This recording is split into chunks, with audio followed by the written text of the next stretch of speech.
Honorable members, the next item is the debate on a matter of public importance in terms of Rule 103.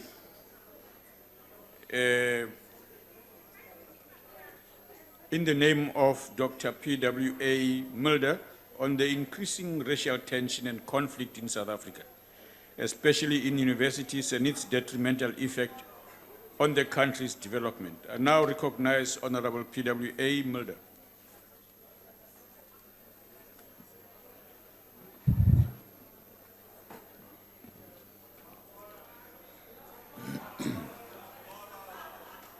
Deputy Speaker, in South Africa there is currently a serious debate about racism. We here are the chosen representatives of the people. We have to provide leadership.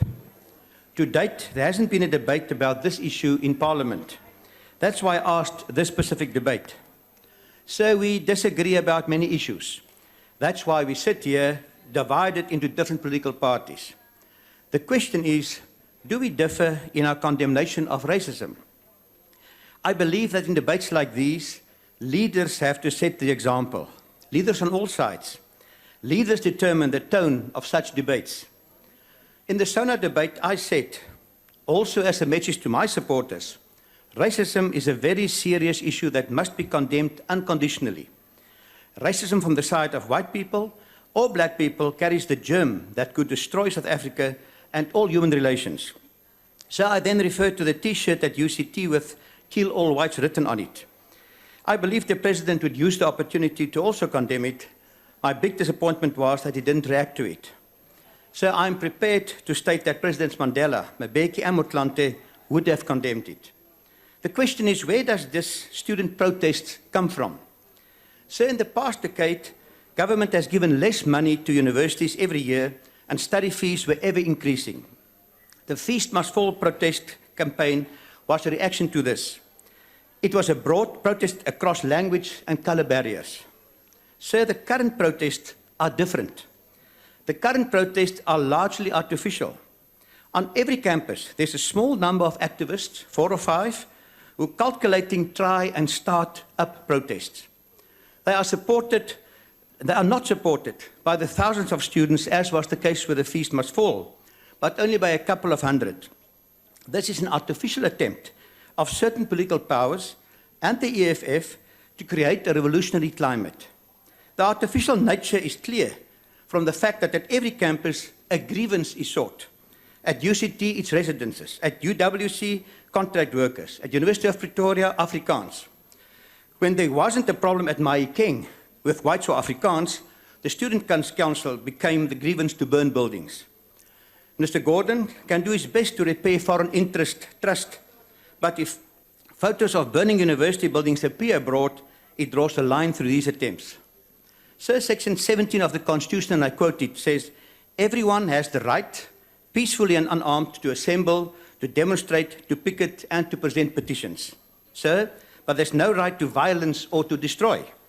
Section 16 guarantees freedom of expression, but then states that this right does not extend to incitement of imminent violence or advocacy to hatred that is based on race and that constitutes incitement to cause harm. Isn't this precisely what we have seen in recent times? Isn't this what the Kill All Whites T-shirt is trying to do? The majority of students want to study. Is it reasonable that a small group of activists is preventing them from studying as at Soshanguve? Campus rectors and government shouldn't hesitate to act against these students if their protests go over into violence, if they destroy property or infringe on the rights of other students. It's against the Constitution and the only way in which to address this problem. Sir, I said leaders determine the tone of such debates and I criticized the ANC. But this weekend, the Honorable Blade Nzimande proved me wrong. According to the Sunday Times, he said, these anti-white sentiments from students could lead to racial conflict. The students' approach was doing more harm than good to the struggle for non-racialism. We want to build a non-racial society. We must confront racist and racism, but we must be above them. Sir, for once I agree with the Honourable Minister. The Institute for Race Relations found an opinion poll on race that 85% of all South Africans agree that different races The race groups need each other to make a success of South Africa. The majority of South Africans are good people who don't want conflict or racial tensions. Are we, as leaders in this assembly, portraying a unanimous view on racism to the outside, or do we differ in our condemnation of racism? Sir, be personal. My grandson, Pieter, is exactly 1 week old today. He will be 50 years old in 2066. What will South Africa look like then? A country of violence, racism and civil war, or a country that is a model for the world of how different groups could cooperate and afford everyone a place in the sun? What we do here today already starts to determine that future. I thank you.